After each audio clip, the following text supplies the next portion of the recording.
Hi. It's Tayo again. A while ago I read the prologue and chapter 1 of Stargirl, and today I'm gonna read the second chapter, so let's just get right into that, I guess.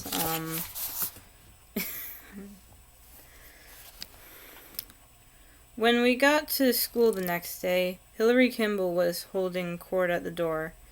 "She's not real," Hillary said. She was sneering. "She's an actress. It's a scam." Someone called out, "Who's scamming us?" "The administration, the principal, who else? Who cares?" Hillary wagged her head at the absurdity of the question. A hand flashed in the air. "Why?" "School spirit," she spat back. "They think this place was too dead last year. They think that if they They think that if they plant some nutcase in with the students—" "Like they plant narcs in schools," someone else shouted. Hillary glared at the speaker, then continued. "Some nutcase who stirs things up, then maybe all the students will go to a game once in a while or join a club." "Instead of making out in the library," chimed another voice, and everybody laughed and the bell rang and we went in. Hillary Kimball's theory spread throughout the school and was widely accepted. "You think Hillary's right?" Kevin asked me. "Stargirl's a plant?" I snickered. "Listen to yourself." He spread his arms. "What?" "This is Mika Area High School," I reminded him. "It's not a CIA operation." "Maybe not," he said, "but I hope Hillary's right." "Why would you hope that? If she's not a real student, we can't have her on hot seat." Kevin wagged his head and grinned. "As usual, Mr. Director, you fail to see the whole picture." "We could use this show to expose her. Can't you see it?" He did the Marquis thing with his hands. "Hot seat uncovers fallacy hoax." I stared at him. "You want her to be fake, don't you?" He grinned ear to ear. "Absolutely. Our ratings will go sky high." I had to admit, the more I saw of her, the easier it was to believe she was a plant, a joke, anything but real. On the second day, she wore bright red baggy shorts with a bib and shoulder straps. Overall shorts. Her sandy hair was pulled back into twin-plaited pigtails, each tied with a bright red ribbon. A rogue smudge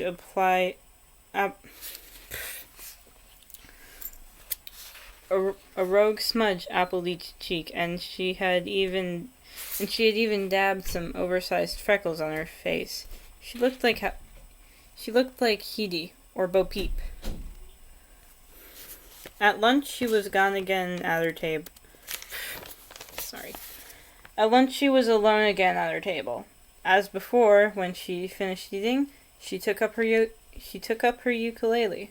But this time she didn't play. She got up and started walking among the tables.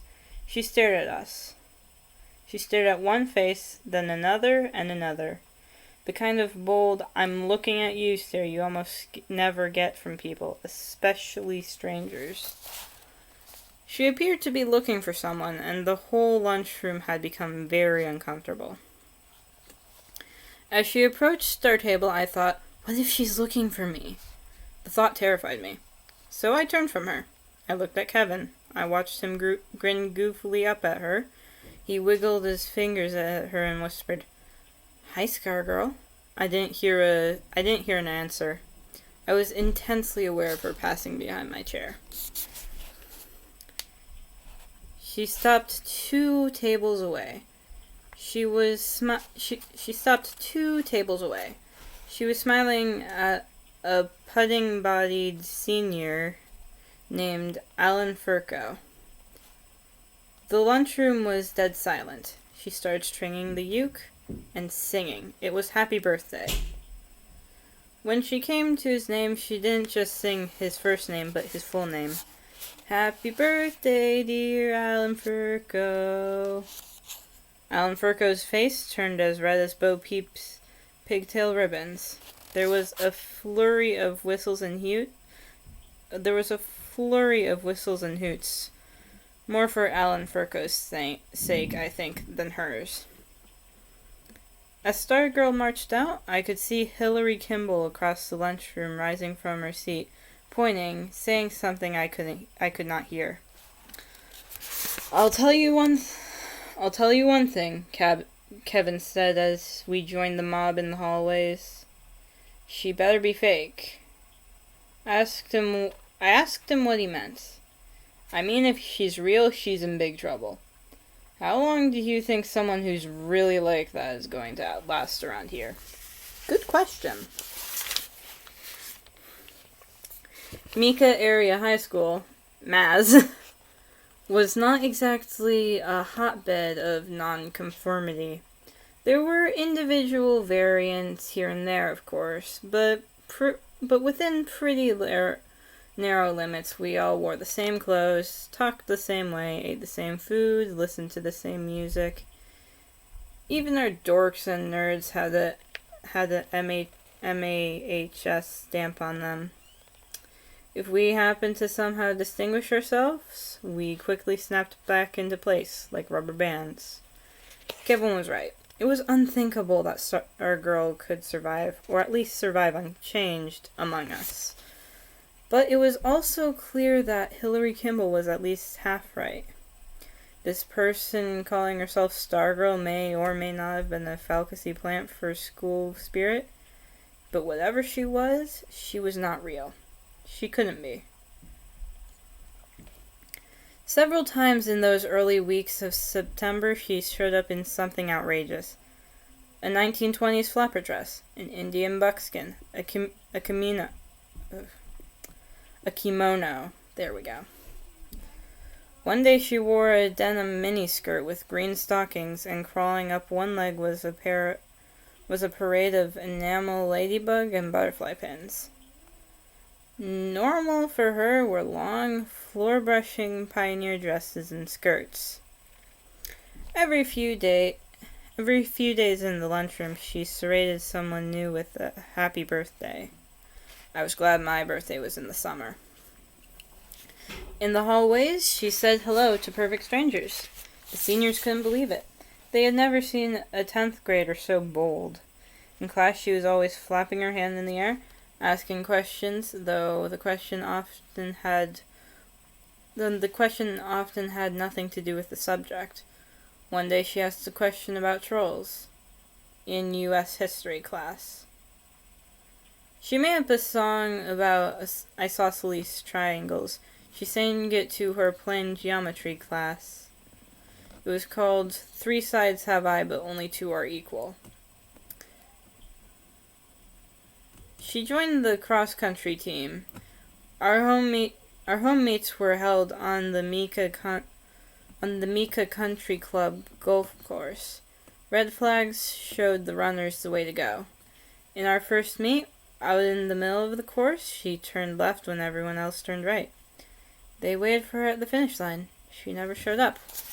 She was dismissed from the team. One day a girl screamed in the hallway. She had seen a tiny brown face pop up from Stargirl's sunflower canvas bag. It was her pet rat. It rode to school in the bag every day. One morning we had a rare rainfall.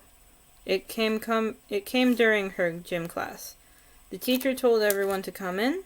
On the way to the next class, they looked out the next windows. Stargirl was still outside, in the rain, dancing. We wanted to define her, to wrap her up as we did each other, but we could not seem to get past weird and strange and goofy. Her ways knocked us off balance. A single word seemed to hover in the cloudless sky over the school. Huh? Everything she did seemed to echo Hillary Kimball. She's not real. She's not real. And each night in bed, I thought of her as the moon came through my window. I could have lowered my shade to make it darker and easier to sleep, but I never did. In that moonlit hour, I acquired a sense of the otherness of things. I liked the feeling the moonlight gave me, as if it wasn't the opposite of day, but its underside, its private side, where the fabulous purred on my snow white sheet like some dark cat come in from the desert. It was during one of these night moon times that it came to me that Hillary Kimball was wrong. Stargirl was real. That's it for chapter 2. Bye.